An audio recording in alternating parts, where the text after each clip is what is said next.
జన సైనికులకు జనసేన పార్టీ సమన్వయకర్త అతిగారి కృష్ణ గారికి నమస్కారం తెలియజేస్తూ ఈరోజు సెప్టెంబర్ 2వ తేదీ అంటే జన సైనికులకు వీర మహిళలకు జనసేన పార్టీ నాయకులకు ఒక పండుగ దినం.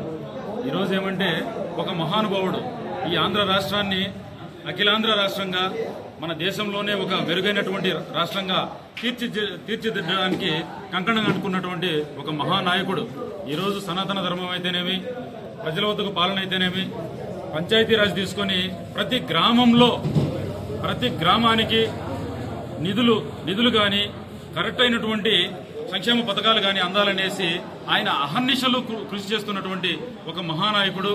ఈరోజు తాగునీరు సాగునీరు అయితేనేమి, డ్యాములు అయితేనేమి ప్రతి ఒక్క దానిపైన క్షుణ్ణంగా పరిశీలించి ఆయన ప్రతి ఒక్క అంశం పైన క్షుణ్ణంగా పరిశీలిస్తాడు. ఏదైనా చేయాలనంటే క్షుణ్ణంగా పరిశీలించి ఈరోజు జన సైనికులకు నేను అండగా ఉన్నాను అంటూ ఆయన పుట్టినరోజు నేను చేసుకోను అని చెప్పుకోడు. మొన్న మేము మీటింగ్ పోతే విశాఖపట్నంలో పుట్టినరోజు నేను చేసుకోను అంటే నువ్వు చేసుకునేది ఏంది, నువ్వు మా దేవుడివి, ఆ రోజు నువ్వు ఉద్భవించిన రోజు, నువ్వు ఆవిర్భవించిన రోజు మేము చేసుకుంటాం నీ పండుగ అని చెప్పేసి మేమందరం చెప్పడం జరిగింది. ఈరోజు ప్రతి జన సైనికుడు స్వచ్ఛందంగా ఈరోజు రాజంపేటలో, కడపలో అతిగారి కృష్ణన్న ఆధ్వర్యంలో కడప రిమ్స్ హాస్పిటల్లో 400 మందికి అల్పాహారము మరియు పండ్ల పంపిణీ, దుప్పట్ల పంపిణీ చేశాము. సిద్ధవటం మండలంలో 100 ప్రభుత్వ ఆసుపత్రుల్లో 100 మంది రోగులకు దుప్పట్లు, పండ్లు మరియు అల్పాహారము ఇవ్వడం జరిగింది. అదేవిధంగా ఒంటిమిట్ట మండలంలో ప్రభుత్వ ఆసుపత్రుల్లో పండ్ల పంపిణీ, దుప్పట్ల పంపిణీ మరియు అల్పాహారం చేయడం జరిగింది. నందలూరులో మన పారిశుద్ధ్య కార్యక్రమాలకు చీరల పంపిణీని మరియు రోగులకు దుప్పట్లు, పేదవారికి అల్పాహారము మరియు రోగులకు పండ్లు సప్లై చేయడం జరిగింది. ఇదే రాజంపేటలో హెడ్ క్వార్టర్లో ఈరోజు భువనగిరిపల్లి ఆర్చి దగ్గర నుండి పార్టీ కార్యాలయం, మన్నూరులోని పార్టీ కార్యాలయం దగ్గర వరకు వందల సంఖ్యలో బైక్ ర్యాలీ నిర్వహించి ఇక్కడ బ్లడ్ డొనేషన్ చేస్తున్నాము. మా ఆఫీసులో బ్లడ్ క్యాంప్ పెట్టి బ్లడ్ డొనేషన్ చేస్తున్నాము. పాత బస్టాండ్ కూడల్లో ఈ రోజు రుచికరమైనటువంటి మాంసాహార విందు భోజనం చేశాము. అదేవిధంగా ఇప్పుడు నూరుపడగల మన ప్రభుత్వ ఆసుపత్రికి వెళ్లి అక్కడ ఉన్నటువంటి ప్రతి రోగిని పరిశీలించి వాళ్లకు కావాల్సినటువంటి మౌలిక సదుపాయాలు ఏమేం కావాలనేసి తెలుసుకొని వాళ్లకు దుప్పట్లు మరియు పండ్లు మరియు అల్పాహార విందు అన్ని నిర్వహిస్తున్నటువంటి మా అధికారి కృష్ణన్న గారికి ఈ రోజు మా జన సైనికులందరి తరఫున కృతజ్ఞతలు, మనస్ఫూర్తిగా కృతజ్ఞతలు తెలియజేస్తున్నాం. అధికారి కృష్ణన్నకు ఈ రాజంపేటలో అత్యధికంగా పేదలు ఎక్కడున్నా సరే, ఎక్కడ ఒక మనిషి చనిపోయినాడని తెలిస్తే వెంటనే వెళ్ళిపోతాడు. ఎక్కడైనా ఒక మనిషి ఇబ్బంది పడిందంటే వెంటనే వెళ్ళిపోతాడు. ఆయన జోబులో ఉన్ని కాడికి ఏం చూసుకోడు, ఇచ్చేస్తాడు డబ్బులు అక్కడ. అంటే ఆయనకు హృదయం కదిలించిపోతుంది. పవన్ కళ్యాణ్ గారిని ఈరోజు స్ఫూర్తిదాయకంగా పవన్ కళ్యాణ్ గారు ఏ విధంగా రాష్ట్రంలో ఎక్కడ ఏ జన సైనికుడికి ఏ చిన్న సమస్య జరిగినా కూడా నేనున్నానంటూ ముందుకు పోయేసి నిలబడతాడో అదేవిధంగా ఆయన స్ఫూర్తిదాయకంగా మా అధికారి కృష్ణ గారు ఈ రోజు రాజంపేటలో ఎక్కడ 6 మండలాల్లో ఏ చిన్న సమస్య జరిగినా సరే ముందున్నాననేసి ముందు పోయేసి వాళ్ళకు ఏదైనా మాకు ముందే చెప్పేస్తాడు. నేను వచ్చేదానికి లేట్ అయితే మీరు తొందరగా అక్కడికి వెళ్లేసి ఏదో ఒకటి మాకు తోచిన కాడికి ఆర్థిక సాయం గానీ, వాళ్ళకు మౌలిక సాయం గానీ ఏదైనా సరే ముందు వాళ్ళకి ఏం కావాలి, హాస్పిటల్లో గానీ, రెవెన్యూలో గానీ, మన పోలీస్ స్టేషన్ లో గానీ ఎవరికి ఏ జన సైనికుడికి ఎక్కడ చిన్న సమస్య వచ్చినా నేనున్నానంటూ ముందే వాళ్ళు ఫోన్ కొడితే సరే, అర్ధరాత్రి అయినా అపరాత్రి అయినా సరే వాళ్లకు స్పందించి వాళ్ళ కోసం అహర్నిశలు పాటుపడుతున్నటువంటి మా అధికారి కృష్ణ గారి నాయకత్వంలో మేమందరం జన సైనికులం అందరం ఏ దానికైనా సిద్ధం, ఏం చేయడానికైనా సిద్ధం.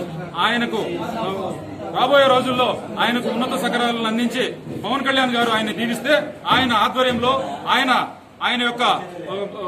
ఆయన యొక్క పెద్దందరం పనిచేస్తామని చెప్పేసి ఈ సందర్భంగా పవన్ కళ్యాణ్ గారు ఇటువంటి మంచి నాయకుడు అష్టైశ్వర్యాలతో, భోగభాగ్యాలతో, సిరి సంపదలతో, నిండు నూరేళ్లు ఆయుర ఆరోగ్యాలతో వర్ధిల్లాలనేసి మేమందరం పూజలు నిర్వహించి ఈ బైక్ ర్యాలీలు, అన్నదానాలు, రోగులకు పండ్ల వితరణలు అవన్నీ కార్యక్రమాల్లో చేస్తున్నామంటే ఈ పుణ్యమంతా ఆయనకు దక్కి ఆయన చల్లని దీవెనలో ఆంధ్ర రాష్ట్రం మహారాష్ట్రమై, ఆంధ్ర రాష్ట్రం సువర్ణాంధ్ర రాష్ట్రమై వేసి ఆయన ఆశీస్సులతో మనందరము బాగుండాలనేసి కోరుకుంటూ జై జనసేన, జై పవన్ కళ్యాణ్, జై అధికారి కృష్ణ గారు. ఈరోజు మా ఆరాధ్య దైవం, మా నాయకుడు, జనసేన నాయకుడు, డిప్యూటీ సీఎం కొన్నిదెల పవన్ కళ్యాణ్ గారి బర్త్డే ఈరోజు, అంటే పుట్టినరోజు. పుట్టినరోజు శుభాకాంక్షలు పవన్ కళ్యాణ్ గారికి తెలియజేసుకునేదానికి మా కాన్ఫరెన్స్ అంతా ప్రోగ్రామ్స్ పెట్టే మండలం అయ్యింది. అన్ని హాస్పిటల్లకు తిరుగుతున్నాం. ఇంకొక హాస్పిటల్ పెండింగ్ ఉంది రాయగడపల్లి.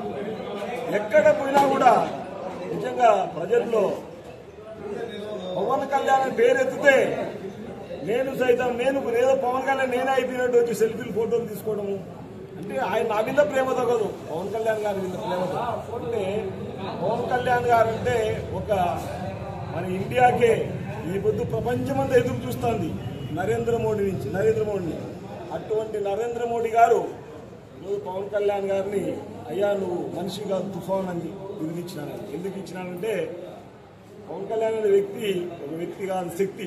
ఎందుకంటే అతను అహర్నిశలు కష్టపడేది ప్రజలు బాగుండాలి, ప్రజల్లో నేనొక్కడే బాగుండాలి అనే తపన. ఏ రాజకీయ నాయకుడు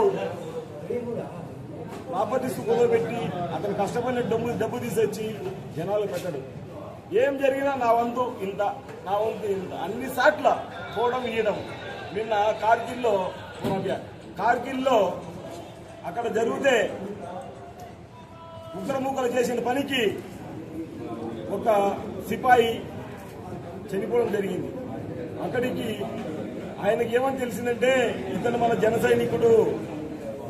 సైనికుడు అని తెలిసి హుటాహుటిని పరిగెత్తుకుంటా వచ్చి పుట్టపర్తి దగ్గర 50 లక్షల రూపాయలు ఆయనకు వాళ్ళ కుటుంబానికి డబ్బు కాదు, మామూలుగా డబ్బు విషయం అని కాదు, పవన్ కళ్యాణ్ గారు వచ్చారని వాళ్ళ కుటుంబం ఎంత సంతోషంగా ఉందంటే, ఎందుకంటే పరోక్షంగా నేను అక్కడ ఉన్నా.